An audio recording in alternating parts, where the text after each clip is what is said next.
Desa Karangjati, sebuah perkampungan sunyi di Jawa Timur, menyimpan satu rahasia kelam yang tak pernah benar-benar diceritakan. Sebuah pohon tua dikenal warga sebagai Waru Peteng, bukan sekadar tempat angker, tapi gerbang ke neraka bagi mereka yang berani menodai tanah keramat.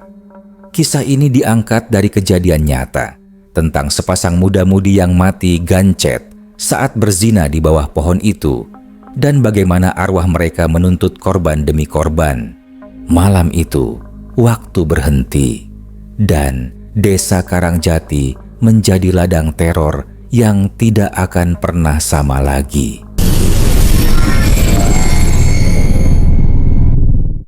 Langit malam itu mendung pekat. Angin bertiup dingin menyusup ke sela-sela dedaunan, membawa aroma tanah basah yang menggantung di udara. Di tengah hutan kecil, di pinggiran Desa Karangjati, berdiri sebuah pohon besar yang dikenal dengan nama Waru Peteng. Pohon ini sudah ratusan tahun berdiri di sana, menjulang tinggi dengan batang berlekuk seperti daging melepuh dan akar yang mencuat seperti tangan mencengkeram bumi. Penduduk desa tahu satu hal: jangan mendekati pohon itu setelah matahari terbenam. Namun, larangan itu tidak dihiraukan oleh dua remaja yang tengah dimabuk asmara, Dimas dan Rani. Keduanya adalah siswa kelas 12 SMA yang sedang menjalin cinta diam-diam. Dimas dikenal sebagai pemuda berani, sering menantang hal-hal yang menurut orang lain tabu. Sedangkan Rani, gadis cantik dan pendiam, dengan sorot mata yang menyimpan gejolak. Malam itu, sekitar pukul 10, mereka menyelinap keluar dari rumah masing-masing dan bertemu di jalan setapak menuju hutan kecil di ujung desa. Di tangan Dimas, sebotol anggur murahan dan rokok kretek, sementara Rani hanya membawa tas kecil berisi jaket dan ponsel. "Aku penasaran kenapa pohon ini ditakuti. Katanya ada arwah gentayangan, tapi siapa yang pernah lihat?" ucap Dimas dengan nada menantang. "Jangan macam-macam, Mas. Ibu pernah bilang ada pasangan yang dulu mati di sana karena gancet. Arwahnya katanya masih bergentayangan." Rani menggigil, menatap sekitar dengan resah. Dimas hanya tertawa kecil, menenggak anggur dari botol, lalu menarik tangan Rani ke arah pohon. Di bawah cahaya redup bulan yang terhalang awan, Waru Peteng tampak seperti makhluk hidup. Batangnya gemetar pelan, seolah bernafas. "Di sini aja," bisik Dimas, menyandarkan punggungnya ke batang pohon. "Kita buktikan kalau itu semua cuma omong kosong." Rani sempat ragu, tapi cinta dan mabuk asmara menutup logika. Mereka duduk berdua, bercanda, saling meraba, lalu melepaskan pakaian mereka satu persatu di bawah naungan pohon keramat. Nafas mereka berpacu, tubuh bersatu, dan dunia di sekeliling seakan tak lagi nyata. Tapi pada detik klimaks, semuanya berubah. Dimas tiba-tiba berhenti bergerak, matanya membelalak. Rani mencakar lengannya. Mereka mencoba memisahkan tubuh mereka, tapi tidak bisa. "Mas, kenapa? Aku nggak bisa gerak," jerit Rani, matanya mulai berkaca-kaca. "Astagfirullah, badan kita nyangkut," teriak Dimas panik. Tangan Rani bergetar saat menyentuh kulit Dimas yang mulai dingin. Mereka mencoba menarik diri, berguling, bahkan berteriak. Tapi tubuh mereka tak terpisahkan, seolah ada sesuatu yang mengikat mereka di dalam. Angin mendadak berhenti, hutan menjadi sunyi. Lalu terdengar suara tertawa, pelan, serak, seperti perempuan tua yang puas melihat penderitaan. Suara itu datang dari pohon. Dimas mencoba menoleh, dan di sanalah ia melihatnya. Sosok perempuan tua dengan rambut menjuntai seperti akar pohon, wajah hitam legam dengan mata putih melotot. Di belakangnya, seorang pria dengan tubuh melepuh, matanya bolong dan lidah menjulur hingga dada. Mereka berdiri tanpa suara, hanya menatap. "Kalian sudah melanggar sumpah," Desis suara dari sosok perempuan itu. Rani menjerit, suara parau keluar dari tenggorokannya. Tapi suaranya tak sampai kemana-mana, seolah seluruh hutan menelan suara mereka. "Ini kutukan," kata suara itu lagi. "Seperti kami dulu, kalian juga akan tetap terikat." Tubuh Dimas dan Rani tiba-tiba kaku. Mereka tak lagi bisa menggerakkan jari sekalipun. Kulit mereka mulai membiru, nafas semakin pendek. Tapi mata mereka terbuka, penuh ketakutan. Di tengah kepanikan itu, dari balik semak muncul cahaya lampu senter. "Tolong, siapa di sana?" Teriakan seorang lelaki tua memecah keheningan. Itu Pak Darto, penjaga ladang yang tinggal dekat hutan. Saat ia mendekat dan menyorotkan senter ke bawah pohon waru peteng, ia berhenti di tempat. Wajahnya pucat, mulutnya terbuka lebar, tak mampu bersuara. Di bawah pohon itu, tubuh Dimas dan Rani masih terikat, membeku, telanjang, matanya terbuka, tak berkedip. Namun, yang membuat Pak Darto gemetar bukan hanya posisi mereka, melainkan dua sosok samar berdiri di belakang mereka, menatap Pak Darto langsung, tersenyum lebar dengan gigi hitam dan darah mengalir dari mata. Pak Darto lari terbirit-birit malam itu. Keesokan paginya, warga menemukan tubuh Dimas dan Rani dalam keadaan mengenaskan. Mereka tidak bisa dipisahkan, bahkan oleh tim medis. Polisi datang, wartawan meliput, tapi kisah sebenarnya tidak pernah dipublikasikan. Yang bisa menjelaskan adalah Pak Darto, dan ia tidak pernah berbicara tentang apa yang dilihatnya malam itu. Hanya satu yang tersisa di benaknya, suara bisikan samar dari dalam hutan malam itu. Yang melanggar akan tinggal bersamanya selamanya. Angin malam yang dingin mengalir pelan menyusuri desa Karangjati. Beberapa ayam jago berkokok tak tentu arah, padahal belum subuh. Di kejauhan terdengar lolongan anjing yang menggema dari arah hutan kecil tempat pohon waru peteng berdiri. Rumah-rumah warga menutup rapat pintu dan jendela malam itu. Kabar kematian Dimas dan Rani menyebar cepat, bukan hanya karena mereka ditemukan dalam keadaan telanjang dan membeku dalam posisi tak senonoh, tapi juga karena kondisi mereka tidak bisa dipisahkan secara fisik, seperti diikat oleh kekuatan tak terlihat. Pak Darto, satu-satunya saksi yang menemukan mereka, duduk mematung di beranda rumahnya. Kakinya gemetar sejak kembali dari hutan. Wajahnya pucat, mata melotot kosong menatap jalanan. Istrinya, Bu Wagini, mencoba menenangkan sambil mengusap pundaknya, tapi Pak Darto tak merespon. "Pak, bicara Pak, sampean lihat apa di sana?" bisik Bu Wagini. Pak Darto hanya bergetar dan akhirnya berkata pelan, "Mereka nggak sendirian, ada yang jaga mereka." Dua arwah hitam berdiri di belakang mereka. Matanya bolong, senyumnya, "Tuhan." Suaranya parau, hampir seperti gumaman orang kerasukan. Bu Wagini memeluk suaminya. Tapi jauh di dalam hatinya, ia tahu kutukan lama di pohon itu telah bangkit kembali. Sekitar pukul 1 dini hari, sesuatu mulai terasa aneh di rumah kepala dusun, Pak Suyatmo. Anaknya, Intan, berteriak dari dalam kamar. Teriakan itu nyaring dan penuh ketakutan. Istrinya Busri langsung masuk ke kamar dan menemukan Intan duduk gemetar di pojok ruangan. Ada yang ngetuk jendela, tapi mukanya aneh, kayak melepuh semua, Bu. Tangis Intan sambil menunjuk jendela kamarnya yang menghadap ke arah hutan. Pak Suyatmo berlari keluar, menyorotkan senter ke sekitar rumah. Tidak ada siapa-siapa, tapi bekas telapak tangan seperti bekas terbakar tampak jelas menempel di kaca jendela kamar Intan. Sejak kejadian itu, satu persatu warga mulai mengalami hal-hal ganjil. Pak Udin, petani yang tinggal tak jauh dari pohon waru peteng, mendengar suara tangisan perempuan setiap lewat jam 2 pagi. Kadang tangisnya berubah jadi tawa cekikikan. Kadang terdengar suara rintihan seperti pasangan yang sedang berhubungan badan, disusul suara erangan kesakitan yang mencekam. Rumor semakin menyebar. Arwah Dimas dan Rani gentayangan. Beberapa orang bersumpah melihat penampakan dua sosok di jalan setapak menuju hutan.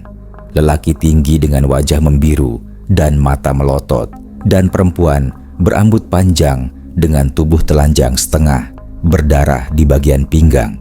Mereka berdiri di bawah pohon waru peteng, bergerak seperti patung, dan kemudian menghilang begitu saja. Tengah malam itu, di sebuah warung kopi kecil dekat pos ronda, 3 pemuda desa sedang nongkrong. Jono, Tegar, dan Riko. Mereka membicarakan kabar kematian Dimas dan Rani. "Gue sih gak percaya, masa ia bisa mati gancet? Udah gitu gak bisa dipisahin. Gila," kata Riko sambil menyeruput kopi. Jono tertawa sinis. "Kalau gue sih percaya, tapi yang bikin serem, katanya Pak Darto lihat 2 sosok hitam berdiri di belakang mereka. Wah, itu sih udah jelas arwah dari pohon itu." Tegar menimpali. "Dulu pernah ada cerita juga, pasangan yang pacaran di bawah pohon itu, ceweknya meninggal mendadak, cowoknya hilang gak ketemu. Tapi waktu itu katanya ditutupin, biar gak bikin heboh." Mereka tertawa gugup, mencoba menyembunyikan rasa takut. Tapi kemudian lampu warung mati tiba-tiba. "Listriknya?" tanya Riko. Mereka keluar. Langit mendung pekat dan hanya ada satu sumber cahaya, bulan purnama yang samar-samar menembus celah awan. Tiba-tiba terdengar suara napas berat dari arah belakang. Tegar menoleh pertama. "Sst, dengar nggak?" Jono mengarahkan senter ke belakang warung, dan di sana terlihat sosok perempuan dengan rambut panjang membelakangi mereka, berdiri setengah telanjang. Tubuhnya pucat kebiruan, bergetar pelan seperti menahan dingin. Dari sela rambut terdengar suara tangis pelan, dan kemudian tawa menyeramkan. Saat mereka membalikan badan untuk kabur, di depan mereka muncul sosok lelaki tinggi dengan tubuh biru kehitaman, matanya bolong, dan mulut ternganga dengan darah menetes. "Kalian menyaksikan, maka kalian bagian dari kami," desisnya dengan suara mengerikan. Lampu tiba-tiba menyala kembali, tapi ketiga pemuda itu sudah hilang dari warung. Esok paginya, warga hanya menemukan bekas jejak kaki 3 orang di tanah becek yang mengarah ke hutan dan berhenti di bawah pohon waru peteng. Tapi tidak ada jejak kembali ke arah desa. Malam semakin dalam. Desa Karangjati tenggelam dalam ketakutan. Para tetua berkumpul di mushola, mencoba mencari cara untuk menangkal kutukan ini. Tapi semua ritual dan doa seperti tak mempan. Pak Darto akhirnya angkat bicara. Suaranya gemetar saat berkata, "Yang mati itu bukan hanya Dimas dan Rani. Arwah yang dulu, perempuan dan lelaki yang mati gancet di pohon itu, sekarang bangkit. Mereka menuntut pasangan baru setiap malam bulan gelap. Kutukan ini akan terus hidup." Semua menatapnya dengan ngeri. Jika malam ini ada yang melihat mereka, maka mereka akan jadi korban berikutnya. Dan tepat saat lonceng masjid berdentang pukul 3 dini hari, terdengar suara jeritan panjang dari arah utara desa. Disusul isak tangis dan suara tertawa yang tak lagi bisa dibedakan apakah manusia atau sesuatu dari alam lain. Jam menunjukkan pukul 03.45 dini hari. Langit desa Karangjati tampak lebih gelap dari biasanya. Seakan awan tak sekadar menutupi bulan, tapi menyelimuti seluruh langit desa. Angin mati. Suara jangkrik pun mendadak lenyap. Desa ini tidak tidur malam itu. Jeritan yang terdengar dari arah utara desa bukan hanya sekali. Suara tangis menyusul, kemudian tawa mengerikan yang seolah bergema dari seluruh penjuru. Pak Suyatmo, kepala dusun, berdiri di depan mushola bersama 3 pemuda yang tersisa, Danu, Andi, dan Yusuf. Mereka membawa obor dan parang, bersiap menyusuri jalan ke arah jeritan itu terdengar. "Jangan ceroboh," kata Pak Suyatmo tegas. "Kita harus cari sumber suara itu. Jangan-jangan Jono, Riko, dan Tegar yang hilang tadi."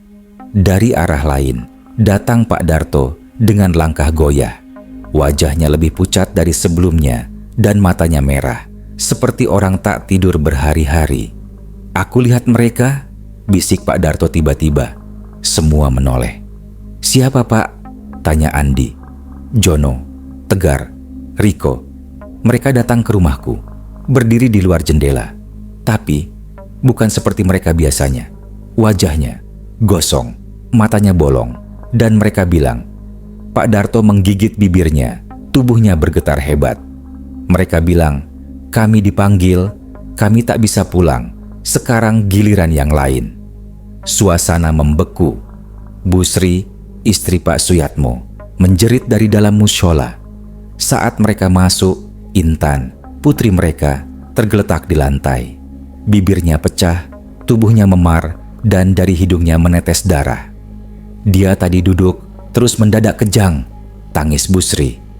Dia bilang, "Rani datang, berdiri di pojok kamar, melotot, terus tiba-tiba tubuhnya kaku." Pak Darto meremas kepalanya. "Kutukan ini hidup, Pak. Dulu, 30 tahun lalu, hal ini pernah terjadi." Semua menatapnya kaget. Ada sepasang muda-mudi, pasangan selingkuh. Mereka diam-diam bercinta di bawah pohon waru peteng. Tapi malam itu, malam Jumat Kliwon, mereka mati dalam posisi gancet. Warga menemukannya tergantung dengan tubuh saling menempel. Dan sejak itu, arwah mereka gentayangan. Tapi kemudian, dusun lama dipindah lebih jauh dari pohon. Dan pohon itu dikeramatkan, dipagari, diberi sesajen tiap malam Jumat legi. Tapi sekarang, semua tradisi itu sudah ditinggalkan. Pak Darto menangis. Pohon itu marah, dan pasangan Dimas Rani hanya perantara. Sekarang, arwah lama itu sudah membangkitkan dendamnya. Jam 4.20, suara kentongan darurat dipukul bertalu-talu. Pak Udin, petani yang tinggal paling dekat dengan hutan, berteriak dari depan rumahnya. "Ada bayangan jalan ke desa, mereka datang, mereka datang." Warga mulai panik. Anak-anak menjerit, para ibu berdoa, dan lelaki-lelaki desa bersiaga dengan senjata seadanya. Tapi satu demi satu, mereka mulai melihat apa yang Pak Udin lihat. Siluet sosok berjalan pelan dari arah hutan ke pemukiman. Jumlahnya 2. Tapi setiap warga yang melihat sosok yang berbeda.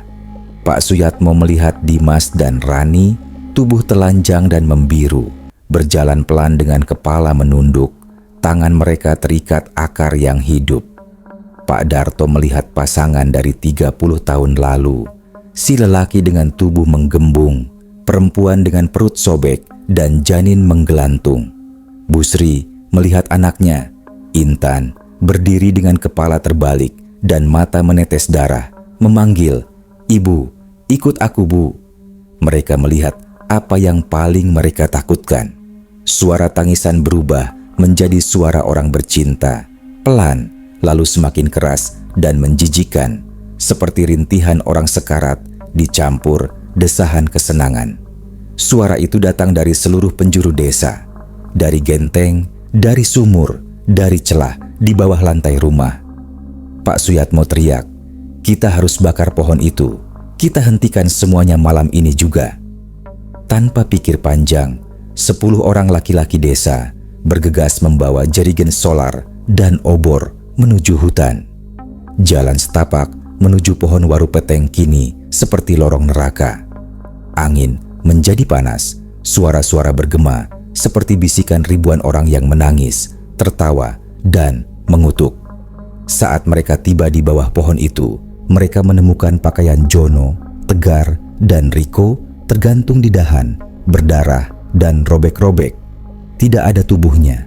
Dan di bawah pohon, akar-akar merayap dan membentuk lingkaran seperti perangkap raksasa. Pak Darto maju, menumpahkan solar ke akar dan batang pohon. "Ampun, kami mohon, kami salah. Kami hanya ingin hidup." Lalu ia menjatuhkan obor. Api menyala. Pohon waru peteng mengeluarkan suara seperti jeritan ribuan orang. Asap hitam membumbung, angin berputar seperti puting beliung, dan di tengah api terlihat jelas 4 sosok, Dimas dan Rani, berdiri saling terikat, lalu 2 arwah lain dengan mata putih menyala. Sosok perempuan tua dengan rahim sobek menatap tajam ke arah Pak Darto. "Kalian pikir api bisa menghapus kutukan?" bisiknya. "Kami akan terus tinggal selama manusia masih mengingkari larangan." Suara itu menggema ke dalam kepala semua orang yang hadir. Beberapa dari mereka langsung pingsan, yang lain muntah darah. Pak Suyatmo sempat membaca ayat kursi, tapi lidahnya keluh seperti ditarik ke dalam tenggorokan. Dalam sekejap, api padam. Pohon itu tetap berdiri, tidak hangus, tidak goyah. Pak Darto tersungkur. Dari mulutnya keluar darah, matanya terbelalak. Sebelum ia pingsan, ia mendengar suara itu lagi.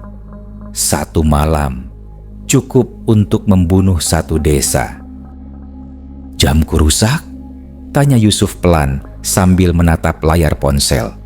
Jam digitalnya masih menunjukkan pukul 03.33. Andi mengangkat tangan, menengok ke arlojinya. "Jamku juga nggak gerak." Pak Suyatmo meraba saku kemejanya, mengeluarkan jam saku tua peninggalan ayahnya. Jarumnya pun berhenti di angka yang sama. "Mustahil," bisik Pak Suyatmo, menatap gelisah ke langit yang tetap gelap. Tidak ada tanda-tanda fajar. Ayam jago berhenti berkokok. Angin mati. Semua menyadari satu hal yang sama. Waktu berhenti. Di rumah Pak Darto, Bu Wagini menggigil sambil mengelap darah dari bibir suaminya yang masih tak sadar. Tubuh Pak Darto kejang-kejang seperti disetrum, lalu mendadak membeku. Tubuhnya dingin seperti es, tapi dadanya masih naik turun, menandakan ia masih hidup. Intan, putri Pak Suyatmo, terbaring di kamar sebelah. Tapi kini ia sudah tidak sendiri. Bu Sri memekik lirih ketika melihat Intan mulai berbicara sendiri. Bibirnya bergerak cepat, menggumam dalam bahasa asing, bahasa yang bahkan terdengar seperti gumaman dari balik kubur. "Nggo, gogo, sariram, waru, waru, suwung." Lalu Intan tertawa. Tertawa dengan nada yang persis seperti suara tawa perempuan yang warga dengar dari pohon waru peteng. Tawa penuh keluh kesah dan dendam. Bu Sri lari keluar rumah, napas tersengal, lalu memeluk Pak Suyatmo yang baru pulang dari lokasi pohon. "Pak, kita harus keluar dari desa ini, sekarang juga," tangisnya. Pak Suyatmo memerintahkan Danu dan Yusuf untuk menyalakan motor. Tapi saat gas ditarik, mesin hanya bergetar pelan, lalu mati. Mereka mencoba menghidupkan mobil pick-up milik warga. Sama saja, aki seolah menguap. Seolah energi desa ini disedot sesuatu yang tidak terlihat. "Coba jalan kaki lewat jalur timur," teriak Yusuf. 4 orang berlari menyusuri jalan setapak keluar desa. Tapi setelah setengah jam berlari, mereka justru kembali ke tempat semula. Pos ronda, mushola, rumah Pak Darto, semua seperti berputar. Desa ini terkunci, seperti labirin. Sekitar pukul 4 pagi, walau jam tetap menunjukkan 3.33, kabut mulai turun. Bukan kabut biasa. Kabut ini kental dan hitam, seperti asap, tapi berbau anyir, seperti darah basi. Satu persatu warga mulai histeris. Mereka melihat arwah berkeliaran di pekarangan rumah. Seorang nenek tua bernama Mbok Kirno ditemukan berdiri di sumur sambil menyanyi lagu dolanan Jawa dengan suara anak kecil. Padahal suaranya parau dan sudah tua. Ketika cucunya mendekat, ia melihat wajah Mbok Kirno membengkak, matanya berubah putih polos. "Ayo dolanan, neng ngarepan waru peteng." Lalu Mbok Kirno menjatuhkan dirinya ke dalam sumur tanpa suara. Dari balik kabut, terlihat siluet Dimas dan Rani berjalan beriringan. Tangan mereka tetap terikat akar. Mereka mondar-mandir di ganggang rumah, mengetuk-ngetuk pintu, dan siapapun yang menjawab ketukan itu, tak pernah terdengar lagi kabarnya. Pak Suyatmo, Busri, Danu, Yusuf, dan 3 warga lainnya akhirnya mengurung diri di mushola. Mereka memasang kelambu putih dan menggantungkan ayat-ayat suci di setiap sudut. Mereka tidak berdoa lagi untuk menang, mereka hanya berdoa untuk bertahan. Suara-suara dari luar mushola semakin menggila. Rintihan, jeritan, tawa, suara benda diseret, suara napas terengah-engah seperti pasangan sedang bersenggama, diiringi suara tangisan pilu dan kematian. Kemudian suara dari langit terdengar. "Kalian menutup mata, kami buka waktu. Malam ini milik kami. Kalian hanyalah daging. Kami menuntut keseimbangan." Yusuf gemetar, menangis dalam pelukan Danu. "Apa maksudnya, Pak? Apa maksud mereka?" Pak Suyatmo menatap kosong ke arah sajadah. Dimas dan Rani adalah pemantik, tapi bukan mereka yang mengendalikan semua ini. Ini kutukan lama. Dulu, arwah pasangan selingkuh itu dikubur diam-diam, tidak disucikan, tidak dibacakan doa. Mereka marah. Busri menggigil. Lalu, siapa mereka sebenarnya? Pak Suyatmo mengangguk pelan. Pasangan terkutuk dari zaman dulu.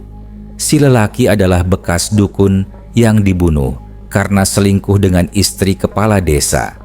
Mereka terpergok bercinta di bawah pohon waru itu, lalu dikutuk oleh warga agar tidak bisa berpisah. Mereka mati tergantung, masih dalam posisi bersetubuh. Suasana di dalam mushola semakin dingin. Tanah seperti membeku, nafas menguap. Dan saat mereka menyadari, satu persatu dari mereka mulai kehilangan bayangan. Ya, bayangan tubuh mereka di lantai mushola mulai menghilang. Hanya tubuh mereka yang ada. Seperti jiwa mereka mulai diambil perlahan. Tiba-tiba, suara pintu mushola diketuk. "Tok, tok, tok. Buka. Kami ingin salat juga." Suara seorang gadis, tapi tidak satu pun dari mereka berani membuka. 3 menit kemudian, suara itu berubah menjadi tangisan, lalu berubah menjadi suara erangan, lalu tawa cekikikan yang memekakan telinga. Lalu diam, sampai Yusuf berdiri pelan. Matanya kosong, ia membuka pintu. "Yusuf, jangan buka!" teriak Danu. Terlambat. Begitu pintu terbuka, kabut hitam menyembur masuk, dan dari balik kabut itu muncul wajah Rani. Tapi bukan Rani yang manis. Ini Rani dengan wajah remuk, darah menetes dari kelamin, mata kosong, dan mulut robek menyeringai. "Yusuf, kamu kan belum punya pacar. Mau jadi pasanganku?" Yusuf memekik, tapi tubuhnya tidak bisa bergerak. Kabut menyelimuti tubuhnya. Saat Danu mencoba menariknya, ia malah terdorong ke belakang. Yusuf terhisap ke dalam kabut dan hilang begitu saja. Pak Suyatmo teriak, "Tutup pintunya, bacakan doa." Tapi waktu sudah rusak. Suara doa pun seperti mengambang. Tak ada yang bisa memastikan apakah mereka masih hidup atau hanya berjalan dalam mimpi arwah yang tak berujung. Dan saat itu, suara jam terdengar berdentang dari langit. Ding, dong, ding, dong 4 kali. Lalu semua jam yang semula mati kini bergerak mundur. 03,33, 03,22, 03,11. Waktu mulai berjalan ke belakang. Di ujung malam itu, warga Karangjati tak lagi tahu siapa yang masih hidup, siapa yang sudah mati, siapa yang dikendalikan oleh arwah, dan siapa yang akan jadi korban berikutnya. Karena malam ini bukan malam biasa, malam ini terkunci. Langit masih gelap, tak berubah sedikit pun sejak malam pertama kejanggalan itu terjadi. Bintang-bintang lenyap, bulan hilang. Waktu tetap terjebak, walau kini jarum jam bergerak mundur. Pak Suyatmo dan Danu kini sendirian di dalam mushola yang telah berubah seperti kamar mayat. Yusuf menghilang ke dalam kabut, disusul suara jeritan Andi dari luar. Menyusul setelah ia mencoba menyelamatkan warga yang terjebak di rumahnya. Busri duduk di pojokan, wajahnya pucat dan matanya kosong. Ia menggenggam erat tasbih, tapi jemarinya gemetar hebat. "Kita tidak bisa terus begini," kata Pak Suyatmo sambil berdiri dengan susah payah. "Kalau malam ini tidak berakhir, seluruh desa akan binasa." Danu menatapnya dengan mata merah. "Apa yang bisa kita lakukan, Pak? Semua jalan keluar hilang. Mereka, arwah itu, bukan hanya Dimas dan Rani. Mereka lebih tua, lebih jahat." Pak Darto tiba-tiba muncul di ambang pintu mushola. Wajahnya kusut, tubuhnya lemah, namun sorot matanya berbeda. "Saya tahu caranya." Pak Suyatmo dan Danu menatapnya. Satu-satunya cara menghentikan kutukan ini adalah dengan membongkar kuburan asli pasangan terkutuk yang pertama. Jelas Pak Darto lirih. "Dulu mereka dikubur diam-diam, bukan di makam umum. Mereka ditanam hidup-hidup di bawah pohon waru peteng, dengan tubuh masih menyatu." Busri menutup mulutnya dengan tangan. "Ya Allah, arwah mereka tak pernah tenang," lanjut Pak Darto. "Mereka ingin diakui, dimakamkan secara benar, tapi dendam mereka terlalu dalam. Sekarang mereka menuntut imbalan. Satu jiwa harus diserahkan secara sukarela. Satu nyawa untuk membuka gerbang yang menutup desa ini." Setelah menyiapkan peralatan seadanya, mereka bertiga, Pak Darto, Pak Suyatmo, dan Danu, berangkat menuju pohon waru peteng. Kabut menghalangi pandangan dan suara-suara samar terus mengikuti mereka dari balik semak. Rintihan, suara desahan, hingga tangisan anak-anak kecil bercampur menjadi satu. Setiap langkah mendekati pohon, tanah menjadi lebih basah. Aroma anyir darah bercampur bau busuk bangkai mulai menyengat. Akar-akar pohon menjalar seperti ular, bergerak perlahan, seolah bernapas. Saat mereka tiba, di bawah pohon itu telah muncul sebuah lubang tanah menganga, seperti mulut yang siap menelan. "Ini bukan lubang biasa," bisik Pak Suyatmo. "Ini pintu neraka mereka." Pak Darto melangkah maju. Ia membawa cangkul dan mulai menggali dengan penuh tenaga. Setiap ayunan cangkul terasa lebih berat. Tanah yang digali bukan hanya tanah.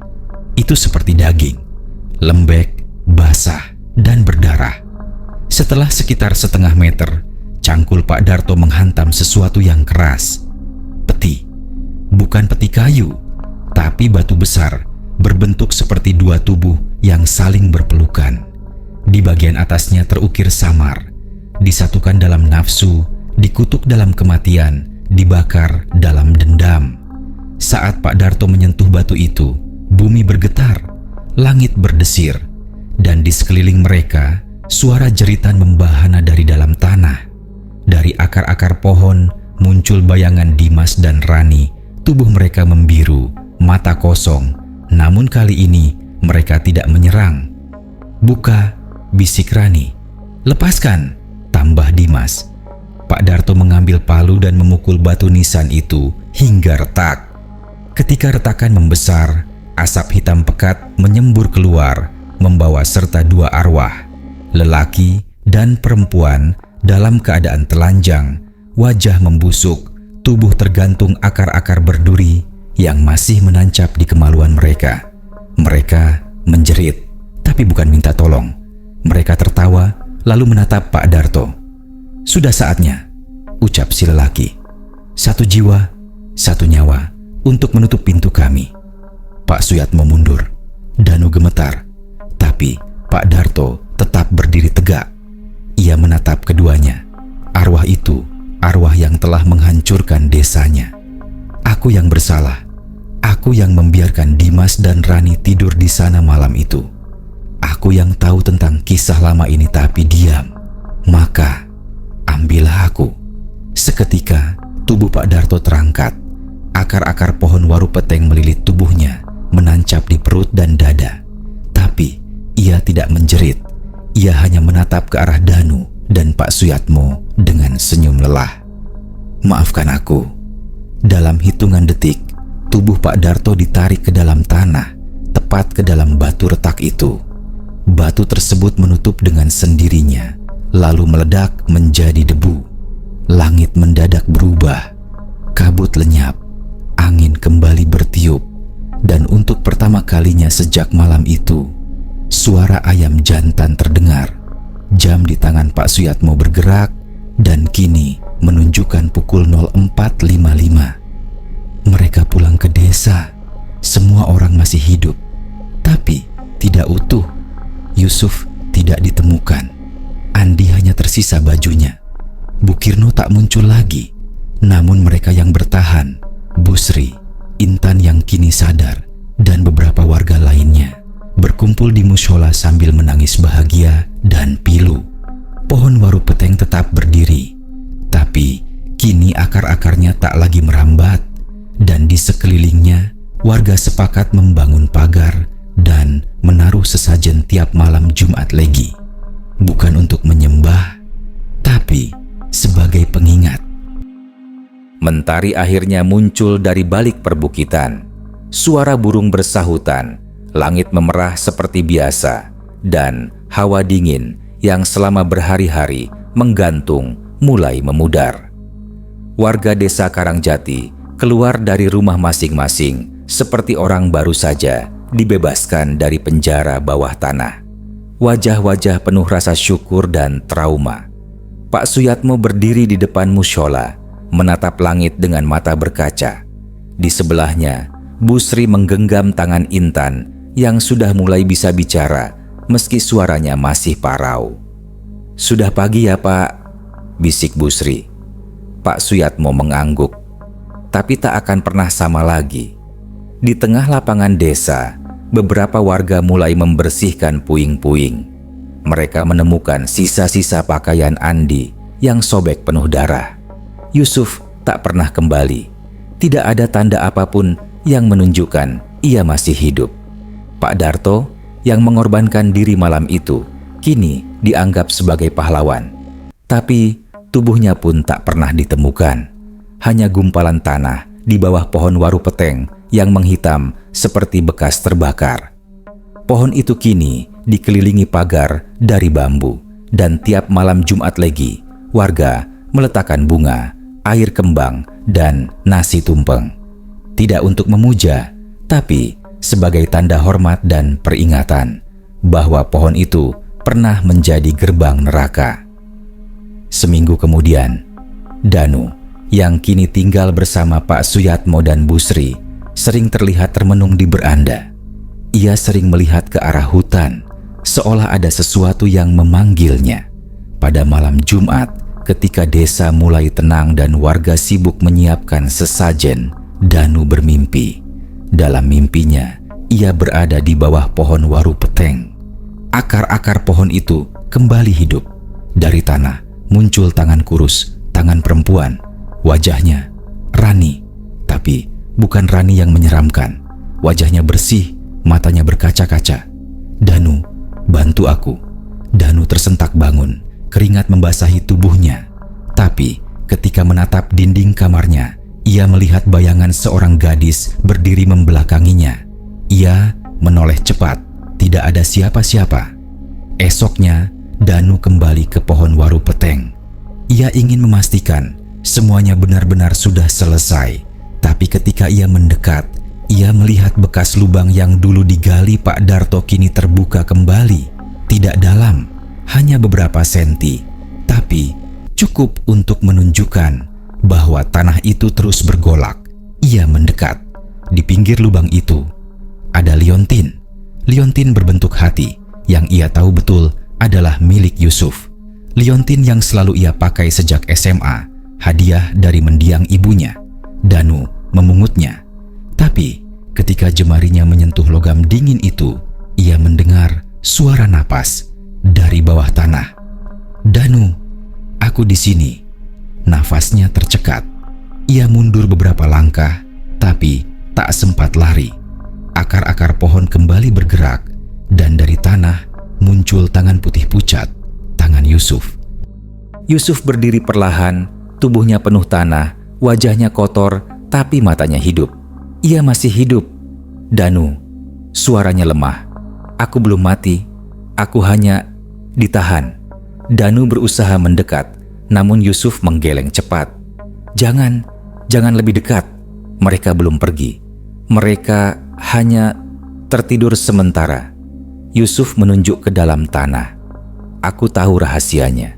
Dulu, pasangan yang dikutuk itu bukan satu-satunya. Mereka cuman penjaga. Di bawah pohon ini, lebih dalam, ada penjara arwah.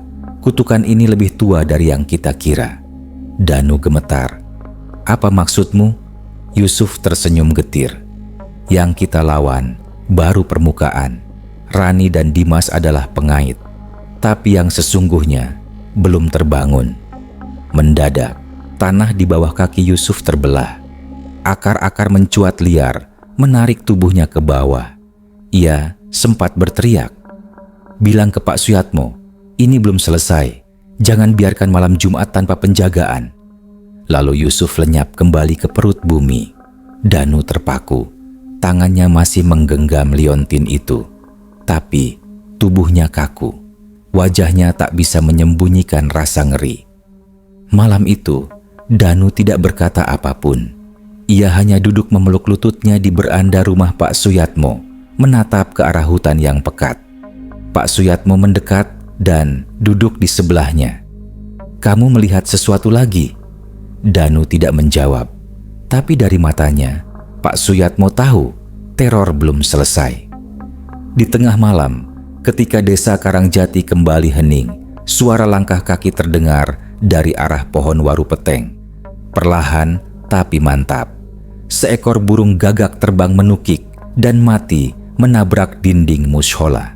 Darahnya mengalir membentuk pola akar. Dan dari dalam hutan, dari arah pohon keramat yang kembali bergetar, suara tawa perempuan terdengar lagi. Tapi bukan Rani. Ini suara lain, lebih dalam, lebih tua, lebih haus darah. Kami belum selesai. Malam memang telah berlalu, kabut telah menghilang. Tapi di tanah pekat bawah pohon waru peteng, sesuatu masih bergolak. Teror itu belum usai, karena dalam dunia nyata, beberapa kutukan tidak butuh alasan. Cukup satu kesalahan dan pintu neraka terbuka. Jangan pernah anggap remeh tempat keramat, karena di balik akar dan tanahnya mungkin ada jiwa yang menunggu giliranmu.